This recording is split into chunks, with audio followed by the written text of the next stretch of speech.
The Commanders coming off that thriller of a win in Denver last week.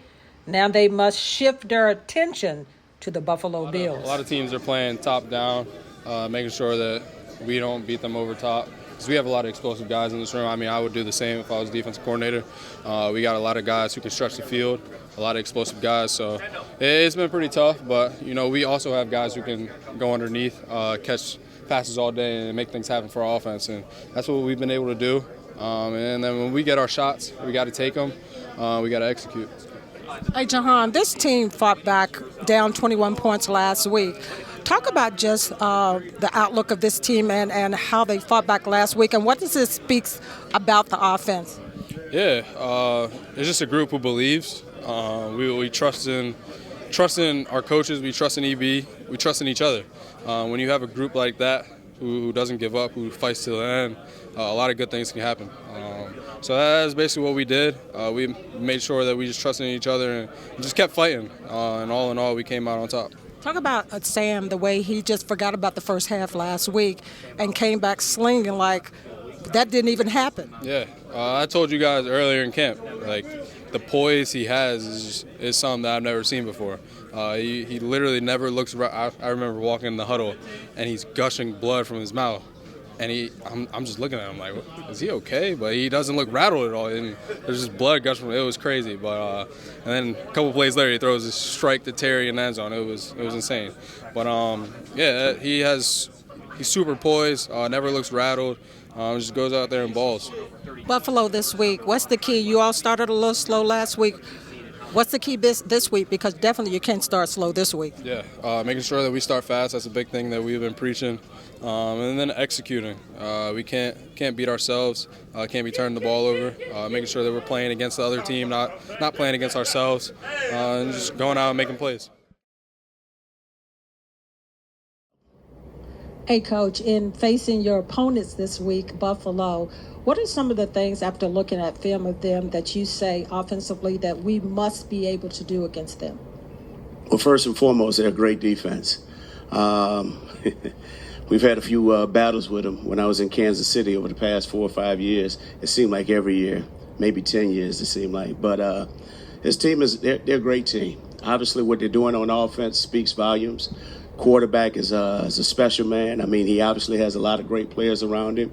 On top of that, defensively, I mean, they're pretty damn good. I've known Sean McDermott since 1999. It's kind of amazing that all of our relationships started in 1999 in Philly when we were all there together. So I know the character of the coach, and knowing the character of the coach, I'm not shocked nor surprised of the success that they've had.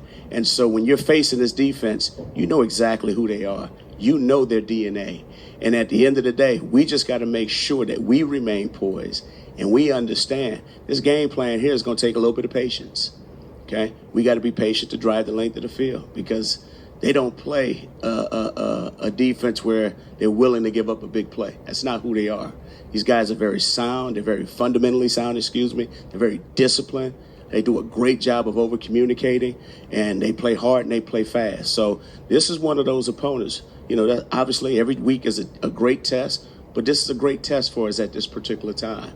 And it's a great test because if our focus, attitude, and determined mindset's in the right place for 60 consecutive minutes, we'll give ourselves a chance to have a chance. They have really, really good safety play with Hyde and Poyer, and Tre'Davious White is a vet. Milano in the middle really anchors them down, and they have a great front. So they got playmakers all over their defense, and it's just going to force us to execute all the way down the field.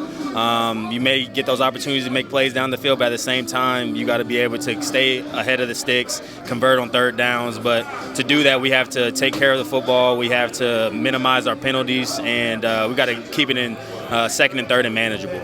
Hey, Curtis, just talk about this team, 2 games in, 2-0. First time you've been 2-0 since you've been here? Yeah, I believe so.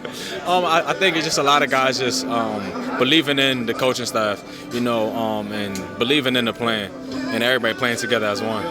How excited is it to be 2-0? Another sellout crowd this week. Alumni will be back in, but just that 2-0 feeling right now. It's exciting, you put in all that work in OTAs and in camp, and it feel like it's paying off. What do you like about where this team is right now offensively, the way you all were down on last week and were able to rally back in the second half? What does that say about this team offensively? It's a tough group. You know, we're a close group. Everybody, like, on this team, you know, not just only offense, but offense, defense especially, we're a close group. You know, we hang out, you know, so that was like a testament and show everybody else, like, how strong and, you know, and how tough we are. Talk about Sam a little bit, just the way he turned things around himself and not got down. I mean, it was almost like he forgot about the first half and just started all over again. Warrior. You know, when you go in that huddle and you see your quarterback bleeding and not flinching, just going back out there, calling the plays in the huddle strong, not flinching, like I said.